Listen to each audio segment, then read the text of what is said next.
How you met Pawan Singh, कैसे आप जानते थे, कैसे आपकी शुरुआत हुई, क्योंकि उससे समझना थोड़ा हमें आसान हो जाएगा। आई मीन सबसे पहले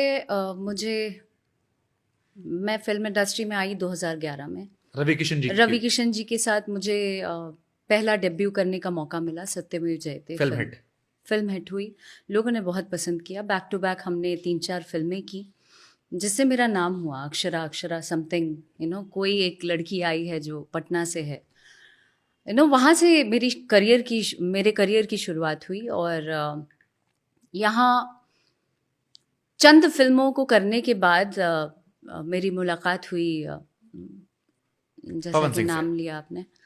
हाँ जी, उनसे मुलाकात हुई, हमने साथ में 1-2 फिल्म की। और मैं थी बहुत छोटी, मैं बहुत ज़्यादा मैच्योर नहीं कहेंगे जी। तो मैं इज्जत बहुत करती थी, मैं बहुत सीधी भी थी कह सकते हैं। तो जो जैसा कहता था उस समय ऐसा लगता था कि ही इज़ राइट, या जो भी फिल्में आई मुझे ऐसा लगता था कर लेना चाहिए। ये किस साल की आप कहानी बता रहे हो? ये आई मीन अराउंड 13-14 की बात है। 13-14, ओके। हमारी मुलाकात हुई, हमने फिल्में की साथ में, और फिर 14 में ही। लेकिन ये सवाल मैंने इसलिए पूछा क्योंकि 14 में शायद उनकी शादी हुई थी नीलम सिंह से, अगर मैं गलत नहीं हूं तो। तब मैं नहीं थी। ओके। तब मैं नहीं शादी के टाइम में आप नहीं थी? नहीं, हमारा कुछ भी नहीं था। तभी हाय हेलो टाइप्स था। हम लोग साथ में 1-2 फिल्म किए और फिर कोई लेना देना नहीं। So you started dating around 16, 15-16। हाँ जी। उसके बाद हमारी मुलाकात 3-4 साल बाद, जब डेथ हो गया, उसके बाद और भी चीज़ें हुई। हमने फिर एक फिल्म की साथ में। तभी उनके तरफ से ऐसा होता था कि यार अगेन कि अपने मन मर्जी के हिसाब से नहीं है ये लड़की, तो मुझे काम से कई बार हटाया गया। तभी हमारा कुछ भी लेना देना नहीं था। और मैं वो सब फेस करती रहती थी कि यार मैं घर में जाके रिग्रेट करती थी कि आखिर मुझ में कमी क्या है कि मुझे काम नहीं मिलता है, मुझे बहुत सारी फिल्मों से हटा दिया जाता है। तो ये सवाल थे मेरे मन में। एक बार ऐसे ही होता है इंसिडेंट कि वो आते हैं घर के नीचे मुझसे मुलाकात करने, और हाय हेलो होता है। तब भी कोई हीरोइन होती है उनके गाड़ी में, और भी चंद लोग थे वहाँ। आते हैं, मिलते हैं, और फिर नशे में हाय हेलो करते हैं, अरे तुम अच्छा नहीं कर रही हो, ऐसा कुछ तो बोल के वो जाते हैं। और मैं कंफ्यूज्ड कि मतलब ऐसे क्या बोला इन्होंने, मुझे समझ में नहीं आया।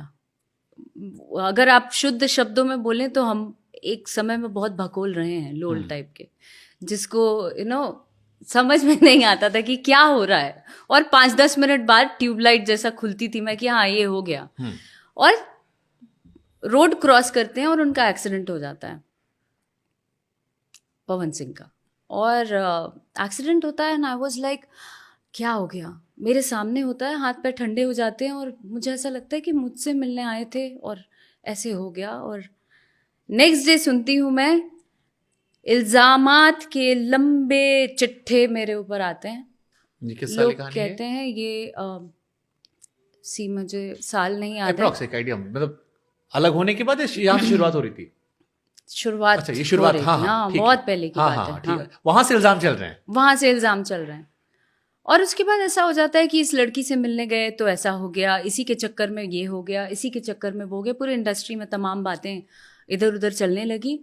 और मैं करीबन 6 महीने डिस्टर्ब रही इस बात से कि क्या मेरी वजह से ऐसे हो गया, क्या आई मीन मैं गलत हूँ क्या, ऐसे कैसे हो गया। और उसके बाद हीलिंग का दौर शुरू होता है। फिर वो अपने दुनिया में मस्त, मैं अपने दुनिया में मस्त अपना काम वाम कर रही हूँ। उसके बाद हमारी मुलाकात होती है। मैं कर रही थी काला टीका, सीरियल ZTV का, वहाँ मुलाकात होती है। और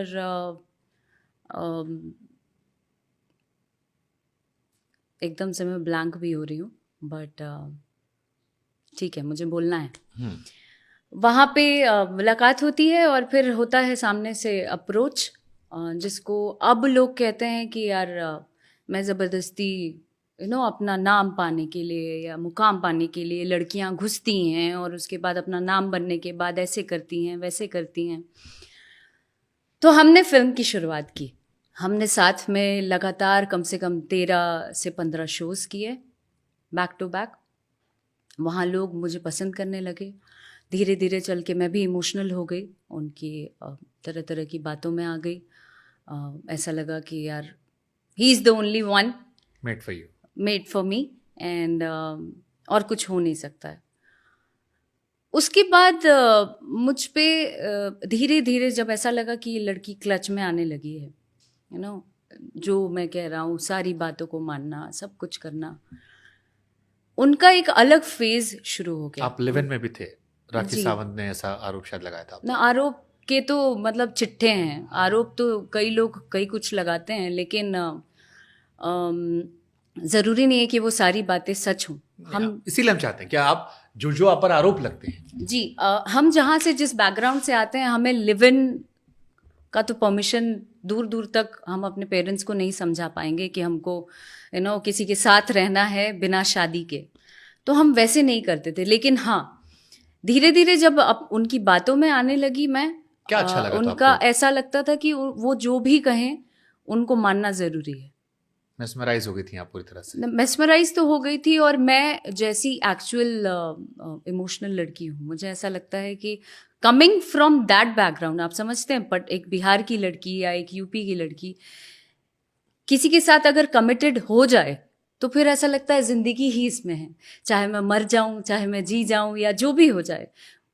तब वो दौर चल रहा था मेरा कि नाम जुड़ गया है तो मुझे अब ज़िंदगी बितानी है साथ में। अक्षरा सिंह उस टाइम पवन सिंह के साथ शादी करने के सपने देख रही थी। जी अक्षरा सिंह को पवन सिंह से प्यार हो गया था, मैडली इन लव। जी जी, madly in love with him.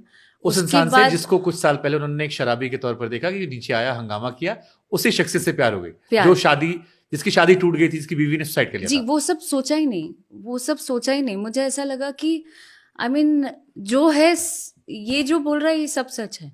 I mean he is the only one. कुछ याद नहीं कि उनकी वाइफ ने सुसाइड क्यों किया?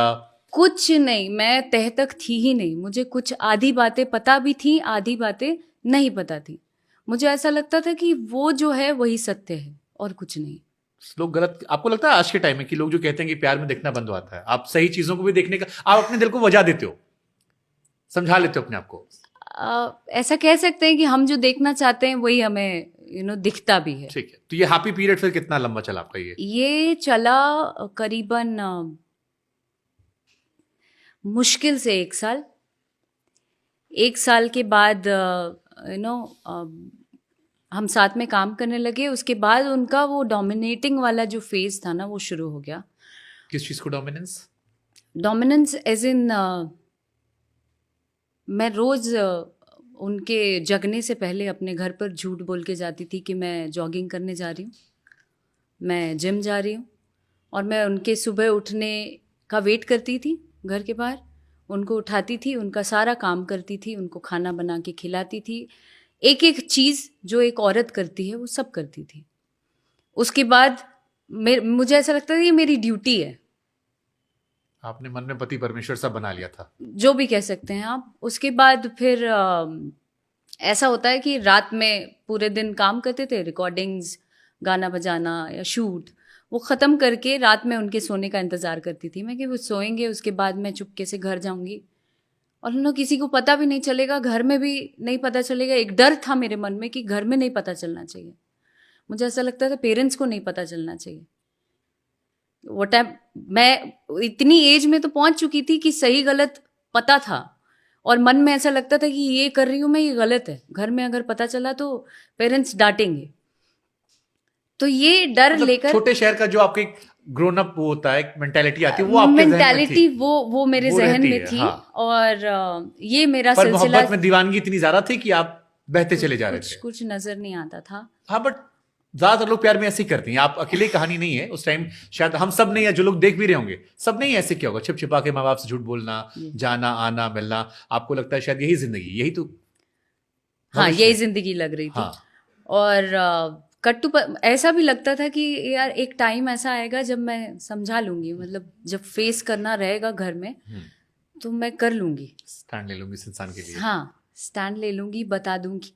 एंड जो भी चीजें कास्ट होती वास्ट हैं, भी सेम है, इंटरकास्ट का इशू नहीं है। आई मीन कास्ट वास्ट को मैंने कभी प्रायोरिटी पे रखा नहीं। मुझे ऐसा लगता है कि मैं एक इंसान हूँ, मुझे करीबन क्लास 10 तक पता नहीं था कि मैं कौन सी जात हूँ। मैं इंडस्ट्री में आने के बाद मुझे पता चला मैं कौन सी जात हूँ। और वो भी लोगों द्वारा। मेरे पेरेंट्स ने कभी मुझसे चर्चा ही नहीं की हम ये जाते हैं, तुम्हारी माँ ये जाते हैं। हालांकि मेरे पेरेंट्स का इंटरकास्ट मैरिज है, लेकिन मुझे जाति नहीं पता था कि मम्मी का कौन सा जात है, पापा का कौन सा जात है, नहीं पता था। हमको ट्विटर पता लगा था कि हम ब्राह्मण है, उसके पहले हमको अंदाजा नहीं था। ट्विटर पे हमको स्पेशली बताया गया था अच्छा कि तुम ब्राह्मण हो, ब्राह्मण ऐसे होते हैं, ऐसा था। अच्छा, पर मैं अभी भी उसको आगे नहीं रखती हूँ। मैं इंसान हूँ और मैं ऐसे ही जीना चाहती हूँ। मरते दम तक मुझे कोई बोले कि आप इस जात से हैं, मैं नहीं, उसमें पढ़ना नहीं चाहती हूँ। मैं सफोकेट करता है मुझे ये चीज़।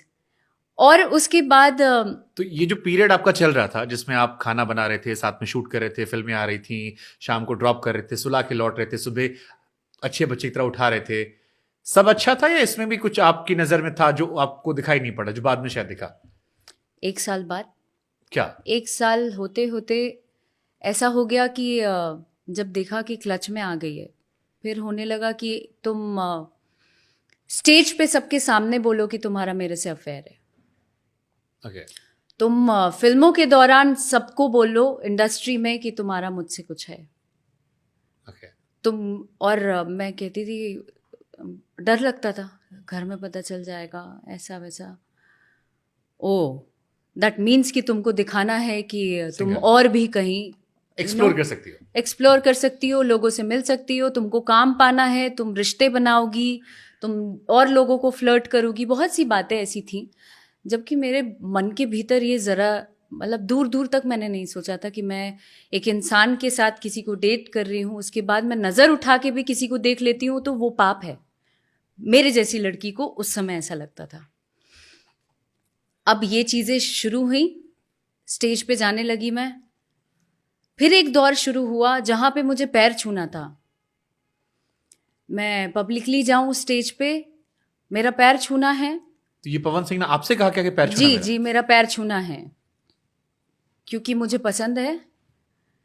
मेरा पैर छूना है, स्टेज पे चढ़ते लोगों को बोलना है, लोग जैसे बोले वैसे ही रहना है। और आपने मैं जैसा बोलूं वैसे ही रहना है। जी, आपने किया? आपने स्टेज पे पैर छुए? आपने? मैंने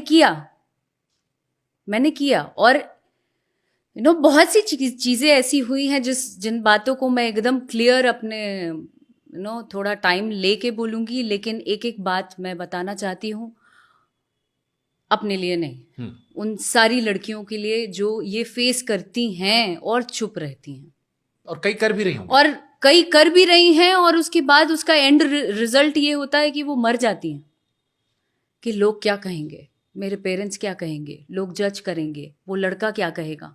तो वो समाज की जो कुरीतियाँ हैं ना, उन जद्दोजहद में मैं मारना नहीं चाहती हूँ और आने वाली लड़कियों को। इसलिए मैं उन सारी बातों पे, उन सारे मुद्दों को आज ख़त्म करना चाहती हूँ।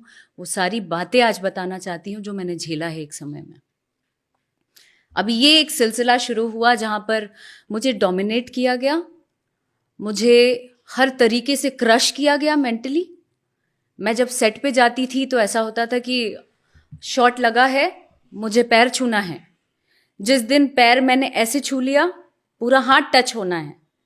जिस दिन पैर मैंने ऐसे छू लिया, उस दिन कान में कुछ आके ऐसा बोल दिया जाएगा जिससे आप विचलित हो जाएंगे, जिससे आप इतने परेशान हो जाएंगे कि ना आपको मरते बनेगा ना जीते बनेगा। तुम्हारा उससे चक्कर था? हाँ था।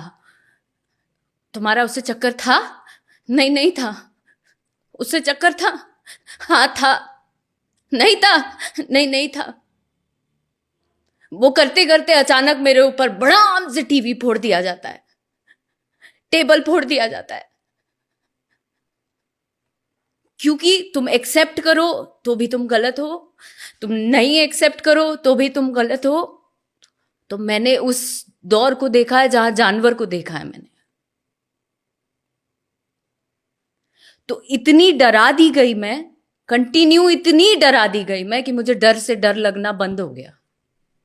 तब जाके आज मैं यहाँ पे। और ये सब प्यार में, पॉजिटिव में, ये प्यार में, कि मैं प्यार में हूं इसलिए कर रहा हूं। प्यार में हूँ। गलत मत लेना इसे। जी माफी भी मांगी होंगी फिर तो बाद में? जी जी, बहुत बहुत कि बहुत। गुस्से में था, प्यार गलती से हुआ, हम्म। तुम तो जानती हो तुमसे मैं कितना प्यार करता हूँ।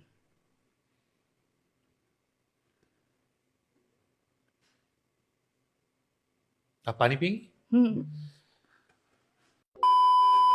आपको पता है ये जो आपने बात बताई, ये न सिर्फ किसी इंडस्ट्री में बल्कि आमतौर पर भी रिलेशनशिप्स में हर तीसरी चौथी लड़की के साथ नॉर्मल चीज़ है, जिससे हम प्यार का नाम लेते हैं, फिर वो टॉक्सिटी बन जाती है और उस टॉक्सिटी को हम प्यार के नाम पर सहते रहते हैं, और फिर कब वो हमें ही ख़त्म कर देती है पता नहीं लगता। पता नहीं लगता। कितना कितना लंबा समय था ये जो आपने, ये वाला पीरियड रहा आपका? करीबन 2 साल। किसी को 2 साल मैं एक इनसिक्योरिटी में जी रही थी। जब मैं इंडस्ट्री की सीनियर एक्ट्रेसेस से भी मिलती थी कि मैं अंदर से इतनी टूट गई थी कि मुझे ऐसा लगता था कि वो कितनी सुंदर है, मैं कितनी बेकार दिख रही हूँ, मैं कितनी गंदी लग रही हूँ। क्योंकि हर शॉट के पहले मुझे बहुत ज़्यादा कमज़ोर कर दिया जाता था। मेरे अंदर कॉन्फिडेंस नहीं था। मुझे ऐसा लगता था कि मैं अगर हट के इससे काम करूँगी, मेरी कितनी बेइज्जती होगी, मेरे बारे में लोग क्या कहेंगे, मुझे बहुत ज़्यादा जज किया जाएगा, इंडस्ट्री के लोग भी काम नहीं देंगे, तो काम नहीं देंगे तो मैं सर्वाइव कैसे करूँगी। मुझे ऐसा लगता था ऑल इन ऑल, मतलब जो भी है यही है, और अगर मैं इससे हटती हूँ तो लोग बोलेंगे कि ये तो चरित्रहीन है, इसका तो यही काम ही है। क्योंकि मैं जिसके साथ भी काम कर रही थी या करती होती थी, उनसे मेरा नाम जोड़ दिया जाता था। मेरा कसूर ये था कि मैं सुंदर दिख रही हूँ, मेरा कसूर ये था कि लोग मुझसे अट्रैक्ट हो जाते थे, मेरा कसूर ये था कि मैं औरों की तरह नहीं हूँ। बस यही मेरा कसूर था। आपने ये सारी बातें उस टाइम किसी फ्रेंड से शेयर की, कोई फीमेल एक्ट्रेस या कोई दोस्त? क्योंकि लोग पूछते होंगे ना आपकी, तब क्यों नहीं बोला, अब क्यों बोल रहे हो? मेरे कुछ फ्रेंड्स इन बातों को जानते थे, पर उन लोगों का नाम मैं जिक्र नहीं करना चाहती हूँ, क्योंकि मैं उन सब चीज़ों से बहुत आगे आ गई हूँ। कुछ लोग थे जो लोग अपनी आंखों से देखते थे मुझे, वो सब झेलते हुए। सेट पर तो होगा ना, मेकअप आर्टिस्ट होंगे, प्रोडक्शन के लोग होंगे, सब देखते थे, लेकिन दोष मुझे देते थे ना। वही डर मेरे अंदर था किस चीज़ कि का? कोई अगर सेट पे टाइम पे नहीं आ रहा है, इसी की वजह से टाइम पे नहीं आता है, इसी की वजह से फिल्म पे ध्यान नहीं दे रहा है, अरे यही मेन जड़ है। तो जो भी होती थी वो मेन में ही होती थी। एब्यूजिव रिलेशनशिप था या नहीं? था, बहुत गंदा। एक ऐसा रिलेशनशिप जिसमें हमने प्यार कम बिताया हो, सफोकेशन ज़्यादा हो। तिल तिल मरती मैं, लेकिन फिर भी मुझे ऐसा लगता था कि जो है यही है। अब यहाँ पर फिर एक सवाल जो लोग लिखते हैं या आप पर आपको जज करने वाले कहते हैं कि अक्षरा सिंह वोकल तब हुई जब पवन सिंह ने शादी ज्योति सिंह से कर ली। शादी ना हो पाने की किलस में वो इतनी सारी बातें करती हैं। ये जो पार्ट आपने बताया कि 2 साल से आप उलझन में थी, घुट रही थी, मर रही थी, पैर छुआए जा रहे थे, गालियां पड़ रही थी, ये कोई जिक्र नहीं करता है, तो आप वोकल कब हुई फिर? I mean, बहुत से लोग ऐसे, मैं जब रिलेशन ये ख़त्म हुआ, जिस दिन मैं गई थी पटना, और वो सारा जिक्र यूट्यूब पे आपको मिलेगा, क्योंकि मैंने अपनी सारी बातें रखी थी जब पानी सर से ऊपर हो गया था और मुझे लगा कि अब नहीं, बस हो गया। तब मैंने एक एक बात का जिक्र किया था। मैं उस इंसान को तब भी जलील नहीं करना चाहती थी, क्योंकि मैंने कभी अच्छा वक्त गुजारा था। बेशक बहुत अब्यूज़िव रहा रिलेशनशिप, बहुत सी चीज़ें हुई, लेकिन फिर भी मैं उससे अलग होने के बाद मैं किसी को जलील नहीं करना चाहती थी। मैं अपने ज़िंदगी में खुश थी। मुझे ऐसा लग रहा था कि मैं अच्छा काम कर लूँगी, अच्छा नाम बना लूँगी, तब भी सर्वाइव कर लूँगी। जब रिलेशनशिप ख़त्म होता है हमारा, हम लोग जाते हैं एक शो के लिए और पता चलता है कि शादी है, 2 दिन बाद शादी है, और मुझे पता लगता तभी है। आप रिलेशनशिप में थे? रिलेशनशिप में थी। अरे उसके कुछ दिनों पहले मुझे नहीं पता था कि प्लानिंग चल रही है कि ये जो भी उनका पास्ट रहा है, उन्होंने ये सोचा कि मैं उनसे घर ले लूँगी, उनके पैसे के लिए उनके साथ हूँ, या उनको धमकाऊंगी। जो भी उनका पास्ट रहा है कि भाई रिलेशन ख़त्म हुआ तो अब मुझे पैसे दो या मुझे घर दो कि मैं सेफ रह सकूं। फर्स्ट वाइफ पर आरोप लगे थे, शायद मुंबई में घर वर ले लिया था उन्होंने। जी, तो ऐसा उन्होंने मेरे लिए भी सोचा। तो मुझसे आई थिंक 15-20 दिन पहले मुझे 5 लोग हुआ करते थे जिन्होंने मेरा ब्रेन वॉश किया, और मुझे ऐसा लगता था कि कितने अच्छे लोग हैं ये लोग, आई मीन दोस्त हैं, उनके दोस्त हैं, दैट मीन्स मेरे भी वेल विशर हैं। अगर प्यार से बात कर ले कोई तो मुझे ऐसा लगता था कि मेरा कितना भला सोचता है ये। मुझे बातों में घुमाया गया, मुझसे बाकायदा स्टैम्प पेपर पर ऐसे वो लगता है ना स्टिकर, वो लगा के बाकायदा कोर्ट से पेपर अब बन के आया था, और उस पेपर पे लिखा था मैं अक्षरा सिंह किसी भी जायदाद, किसी भी पर्सनल मैटर या और भी चीज़ों में मेरा कोई हस्तक्षेप नहीं होगा, ये लिखा हुआ था। और मुझे ऐसा बोला गया था कि हमार माई तहरा पे भरोसा नहीं खी करत, तो हमार माई खाती साइन कर देवे बेटा। तो मुझे लगा मैं तो सत्यवादी हरिश्चंद्र। मैंने बोला अगर मेरी नीयत साफ है तो आप कहीं पे भी मुझसे साइन करा दो, मैं कर दूंगी। मुझे आप चाहिए, मुझे और कुछ भी नहीं चाहिए, ना पैसा चाहिए, ना मुझे कुछ नहीं चाहिए। और बहुत सी हीरोइन ऐसी हैं, बहुत सी हैं जो कट टू कट काम लेती हैं किसी के साथ रिलेशनशिप में रह के। बहुत से लोगों ने बहुत काम किया है, बहुत नाम बना लिया है, बहुत शोज़ किए हैं साथ में, लेकिन मेरा मोटिव ये था ही नहीं कि मुझे बहुत सारा काम मिलना चाहिए। अगर ऐसा होता तो बैक टू बैक मेरी कम से कम 1000 फिल्में आती, हर महीने हम एक फिल्म करते। मेरा ये नहीं था, मेरा था उस आदमी को संवारना, उस आदमी की उसको खिलाना, उसका केयर करना। मेरी ज़िंदगी यहाँ तक थी, मैंने कभी सोचा ही नहीं उससे, उस लिमिट के बाहर मैं कभी नहीं गई। कट टू वो साइन करती हूँ और फिर पटना होली के टाइम हम लोग पहुँचते हैं और पता चलता है कि 2 दिन बाद शादी है। मुझसे बोला जाता है कि मेरी शादी है, आज तक मेरा शॉपिंग, मेरे कपड़े, सारा कुछ तुम ही खरीदती रही हो, तो ये जाके खरीद दो, तो शादी की शॉपिंग भी तुम कर दो। तो मैंने ना हाँ कहा ना कहा, मैं चुपचाप उनकी बातों को सुनी, नो रिएक्शन एट ऑल।